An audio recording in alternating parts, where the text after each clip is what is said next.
Could dress up to get love, but guess what? I'm never gonna be that girl who's living in a Barbie world. Hey guys, welcome back to my channel. So today I am making this cute little donut pencil case, and I'm using two pieces of felt in yellow and in pink, and I'm going to take this bowl that's about the size that I want the pencil case to be, and I'm measuring out about 1/2 inch outside of it, and then I'm going to begin to cut that out. I tried to cut through both sides at the same time and that didn't work, so I unfolded it and began to cut out the side that was marked, and then I just flipped it over and used the part I cut out as an outline to cut out the other side. Next I just cut the piece that was still attached in order to separate the two pieces. Now I'm just taking some scrap that was left over and I'm measuring one side to the other on one of the flat ends and cutting that out, and this is not straight, so I'm just cutting it to straighten it out. I didn't use any ruler or anything like that, so not too technical. Anyways, I'm taking the bowl again, and with the pink felt I'm measuring exactly the diameter of the bowl, and then I'm cutting that out. Next I'm folding that pink piece in half, and I'm using a pill bottle, that's my melatonin, help me sleep, and I'm taking the lid and measuring that out and going in and cutting that out so that it looks like a donut. And I'm just making sure everything lines up, and then I'm going to go ahead and trace that hole onto the yellow piece just to make sure they're even, and going ahead and cutting that out as well. I mean, you can't have a donut without a hole. Now I'm just lining them up to make sure everything is perfect, and I'm taking this thick piece of plastic that I got from a binder, and I'm using the pill bottle again to measure the hole, but I want to make sure that it goes over the hole, so I'm measuring it a little bit larger than the previous hole just to make sure I can glue it down to the sides without any issue. So now I'm just going to take that piece of plastic and hot glue it down.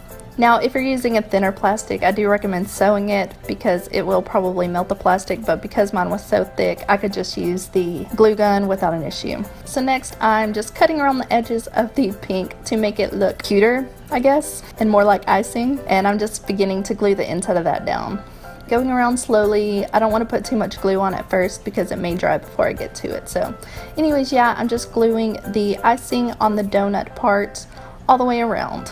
Next I'm taking that yellow piece that I cut out earlier, and I'm gonna attach it to the end of one of the flat sides, and doing the same thing on the other piece.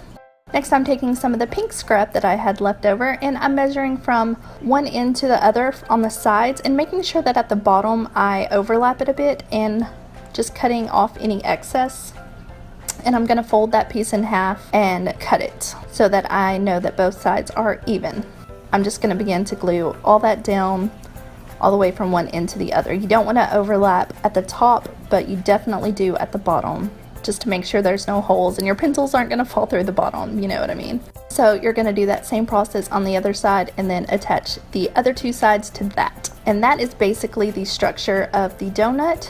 Next I'm taking another piece of scrap pink fabric and measuring the other side, the opening, and cutting it out to the length that I want. Next I'm taking some hot glue and gluing it to the front of the inside of the donut. That's kind of hard to say. And I wanted that piece to be diagonal, so I just cut it real quick. Now to attach that, I'm using Velcro and I'm gluing it down on one side, attaching the other piece of the Velcro to the previous Velcro, putting glue on it, and then attaching it to the other side, if that makes sense. Now to make the sprinkles, I'm taking some toothpicks and some paint, you can use nail polish too, and a sponge and a plate, and I'm just going to paint each one of the toothpicks a different color and place them inside of the sponge to dry. Once they are all dry, I'm just cutting off the pointy edges and cutting all the sprinkles out. So just make sure you make enough sprinkles to cover the entire donut. And then begin gluing them on all in different directions, and you are done. You are now the proud owner of this adorable donut pencil case. Congratulations!